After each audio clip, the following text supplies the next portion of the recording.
and you had one sermon to hear, what would you like to hear about? If there was only one time you attended a talk, what do you think would be the best thing to say? Well, I've thought long and hard about this because I knew I was coming to Bega where the mines are very active. And I decided I would talk a little bit about a subject which is close to my heart and I suppose is close to some of you. I think there are two lines I'd like you to remember, and that's not one of them. And there are two lines, and I'm totally accepted. Yes, that's a good thing to say, and nothing can separate me from the love of God. So because I know memory sometimes is fleeting, I've contracted them very sharply and said, if you can remember I'm safe and I'm a winner, you've got the substance of the sermon today. So what's the first one? And what's the second one? Now look at the ceiling. What's the first one? And what's the second one? Righto. So there are two Bible texts which we're going to use, and one is Ephesians chapter 2, verse 8 and 9 and 10, and the second one is Romans 8, and we go from about 35 at thereabouts. So I'd like to spend a little bit of time talking about the first text. The first text starts by saying, "For by grace you have been saved, and this not of yourselves, it's a gift of God, not by works, so that no man can boast." And verse 10 says, "For you are created in Christ Jesus to do what?" Righto, so let's spend a little bit of time going through each of these texts. First of all, when I think of being safe, I think of living in Kurrambong. There was a house that we had there for 6 weeks or thereabouts. There's a hole in the floor, and through that hole we would just brush all of the dust, and there was a little pile there by the time we left. But that wasn't the real thing. The real thing was that there was a colony of snakes under the house. Some large, some small. And every time I walked out, guess what I did? I looked before I leapt. Because sometimes you'd see them moving, and if you saw them moving, you didn't really want to know. I'm not sure what the parents thought, but they must have locked the doors in the evening so no creepy crawlies came through. But I felt really unsafe when I took that first step out of the house, because I knew it was rocky and there was nothing around it, just a step, and I was feeling safe. If you ever have, any of you been close to snakes? Real close? I've been told that if a snake comes by, you just stand still. Is that right? Yeah. And don't fret. And don't do anything. Just stand still. I've seen it demonstrated with a deadly taipan, and this guy says, "Don't move." And he had boots on, obviously. And this thing just slithered past him as if he wasn't there. So we're not talking about snakes today, but we're talking about being safe. So it starts by saying, "For by grace you are saved." Grace is a gift. Grace is something that is not earned. Grace is something that is free. And it says, "For by grace you have been saved." Now, is this past, present, or future? Who thinks it's future? Who thinks it's present? Who thinks it's past? The text says you have been saved. you have been fined means you have been in the past, isn't it? You have been on holidays means the holidays are finished. You have been a naughty boy, that means you're a good boy now because you were a naughty boy before. Here Paul is saying you have been saved. Talking to the people who lived in Ephesus, he says, for by grace you have been saved. Now this is something that he's saying in plain daylight to the people in Ephesus, for by grace you have been saved. It's something that's completed. It's something that is done. Now, do you feel saved? Sometimes. At the beach years ago, and I have four sisters-in-law. And they all came over because the parents had come on holidays over here to see us and mostly my wife.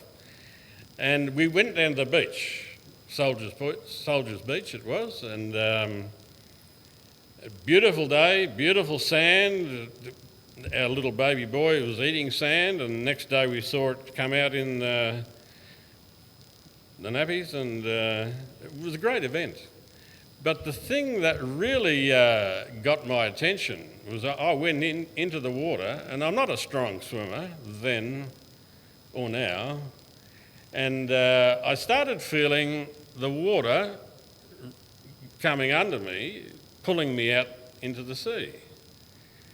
And my sisters-in-law, they were way ahead because they were carefree and fancy. They were only teenagers, and well, a couple of them were, and as the further I got, the harder this toe underneath was dragging me out. So I dug my feet into the sand and laid back as far as I could. And they were out further, and they were starting to wave their hands as if to say, there's problems here. They started screaming because they couldn't swim back because they'd been taken right out. And there was one boy who had a tube of a tyre, and so these 8 people sort of grabbed onto this tyre. One of them shared their lunch with the rest of the group. It was a frightening experience. Someone must have actually seen what was going on, because over the hill you could hear the I can't make the sound of a helicopter, but the Westpac rescue helicopter came over the hills and landed or stayed above this throughout the line, and the ones that were most at risk, one at a time, they pulled them out. And now that's what it means to be saved. You cannot do it yourself. You have to have someone else, someone outside of yourself, do it for you. And it says, for by grace, by this gift that has been given to you, you have been made safe. So what's the theme of what's the first line I said to remember? I'm safe. By grace you have been made safe. And none of you really felt like you were saved, but this is done because you trust through faith. It's done through trust. And it says not from yourself. You didn't do it yourself. It is a free gift of God. Now, we've just finished the season of gift giving, haven't we? And you got gifts, all of you, I'm sure. Your parents provided, or Santa did, one of the two. Gifts were given, and when your parents gave you a gift, did you then say, how much do I owe you? Dumb question, isn't it? A gift by definition is free.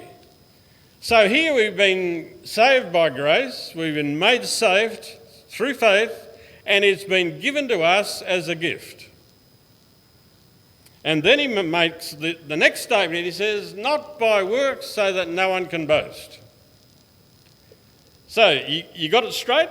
Here he's saying, you've been made safe by the gift of God, a gift by definition, you don't earn it.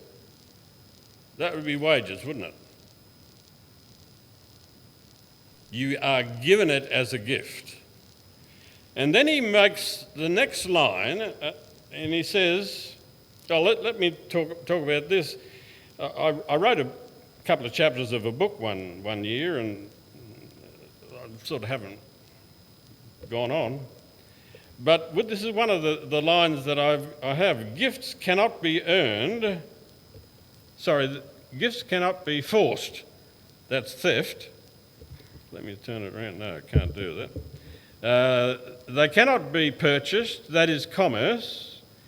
Gifts cannot be demanded. That is slavery. They cannot be a reward. That would be earning. And then, hang on, something's not going right here. Go backwards, Pete. Can you go backwards with those arrows? What's next? Go forward, one. Oh, there's something missing there. Don't worry. Oh, this is it? How come that's there and it's not here? Oh, here it is. Gifts always come from the hand of the heart of the love from the giver to the receiver. They are most often born out of a relationship that people have with each other. A gift without love is a bribe. So when God gives us a gift, we need to remember that it comes from the heart of love that wishes the best for his family. Do you think that makes sense? You can't earn it. You can't do anything other than put the hand out and receive it. Verse 10 says, after he's just saying, for you've been saved by grace, not of yourself, it's a gift of God. You don't earn it through works. And now he says, for you are God's masterpiece. Any of you feel like masterpieces? Especially the old people? No? A masterpiece is what? A priceless object. The masterpiece, you go to Rome through the Vatican, there's all manner of artworks there. You go to Buckingham Palace, which I've never been to, I've seen it, but they tell me there are thousands of works of art, and some of them are priceless. Masterpieces are things that are of high value and are precious, and also they want to be kept. And so God says, Paul says of God, you are masterpieces, and he has created you in Christ Jesus. Is that past, present, or future?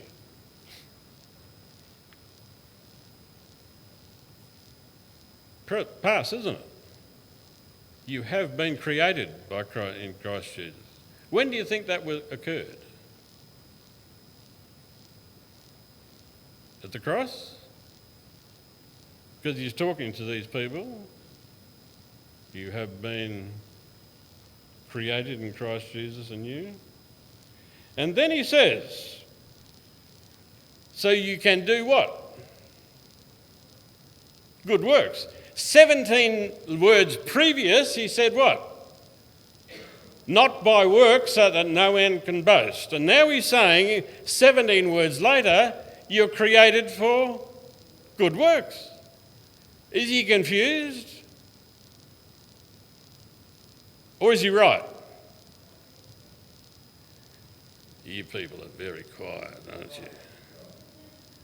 You're not designed to make too much noise. The answer is he's right. So how can he be right 17 words previous and be wrong? Well, you know a cart and a horse? You know what a cart is? A cart and a horse. Where does the horse go? Behind the cart? In front of the cart. So if you get the cart and the horse around the wrong way,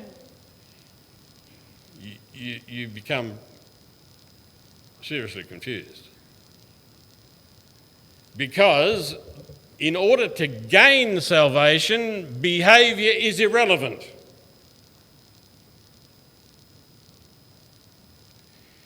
Because you have salvation, it means you want to do what God has asked you to do. In order to gain salvation and safety, behaviour is irrelevant. Because you have it, you want to do it because God has given you a gift. When you get gifts from people, do you snarl at them? I hope none of you do that. You don't, because generally a gift comes and you say, oh, thank you. And the spirits lift and things are great. True? Well, 17 words previous, he says you can't gain salvation because of behaviour. 17 words after that, he says you have been created in Christ Jesus to do good things. In Matthew, he says, let your light shine on a hill so that people will see your good works and glorify your Father in heaven. Behaviour is all, Christians are all about behaviour, but in the right order. Get it out of order, you become a legalist and you become grumpy and you become a bad advert for the God that you want to serve. Got that?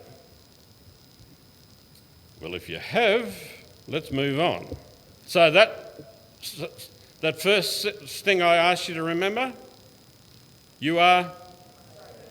So that talked about safety. Now the next one is you are? A winner. Good. Can you see that? Yes, you can. Now Paul in Romans chapter 8, he talks a lot about all sorts of good things, but towards the end of chapter 8, he asks a question. He says, can anything separate us from the love of God? And in true Paul style, he then goes off on a tangent, which Hebrews doesn't. And then he asks the question, because he's asked one question, does that mean that God doesn't love us?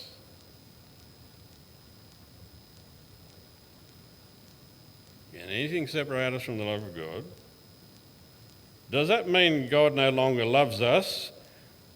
Where if we have, and then he starts listing these things.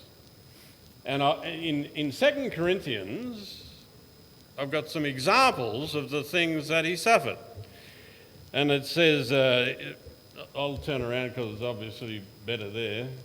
He talks about troubles or calamities. That's one thing he says if we get persecuted. Now, he was shipwrecked 3 times.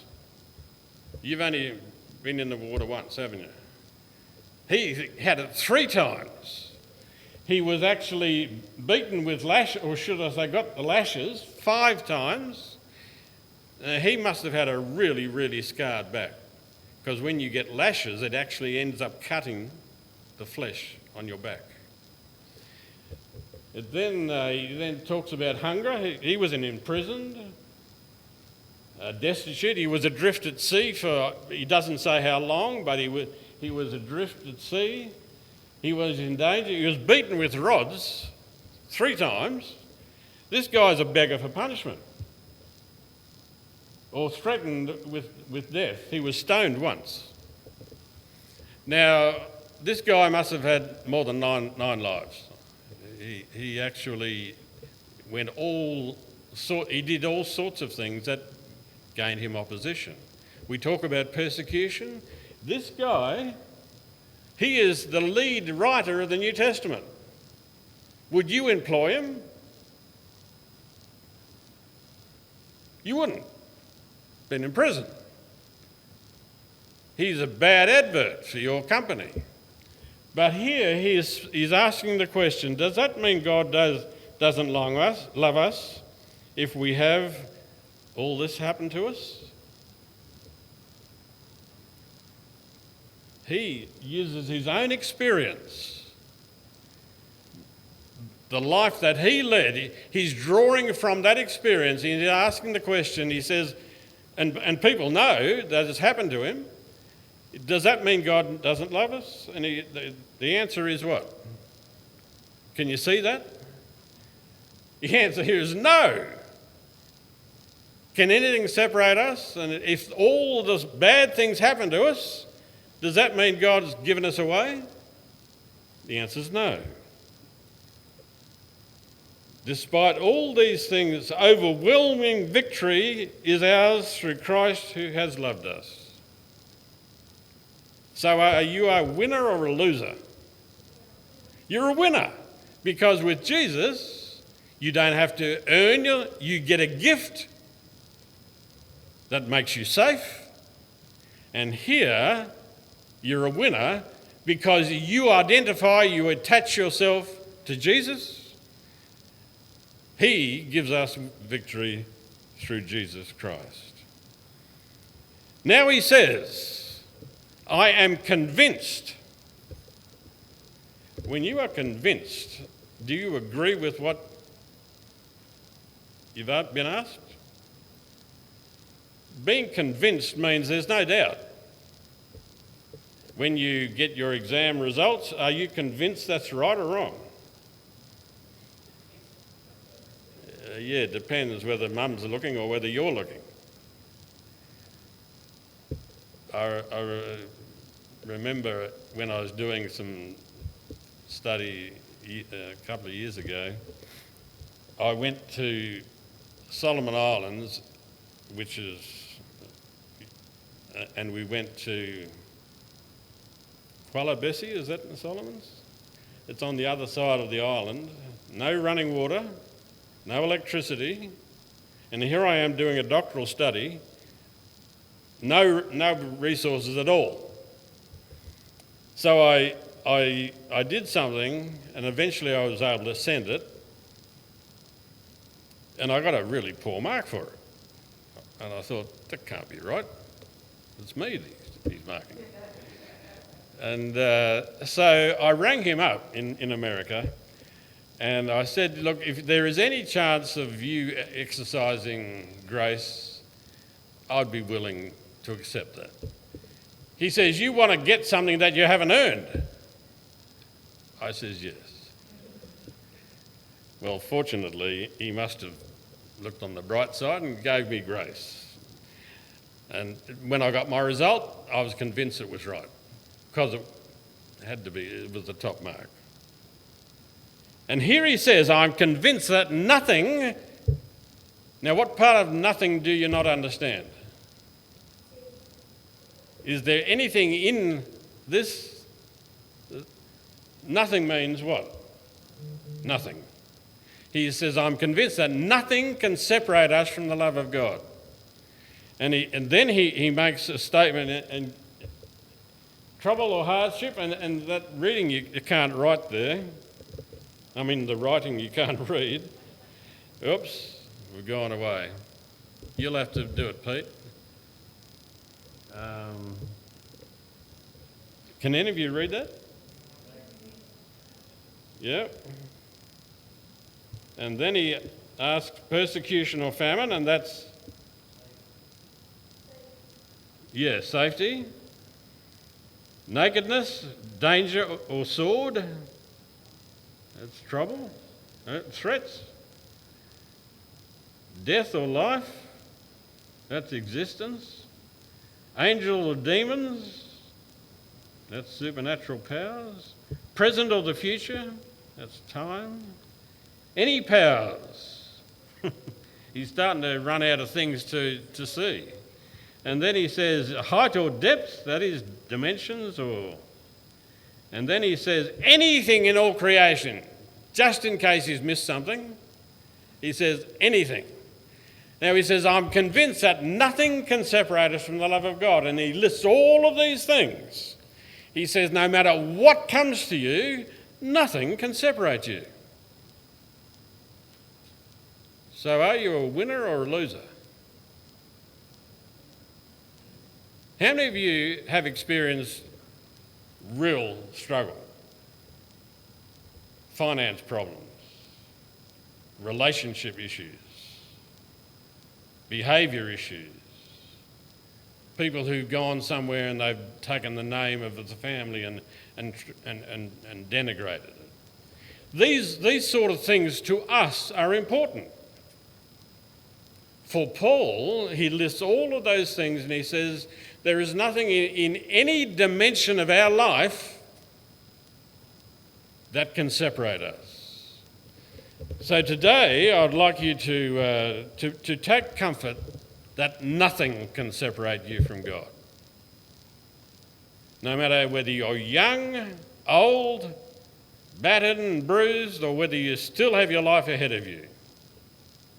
Never think that anything you do gains you extra favour with God, because it doesn't.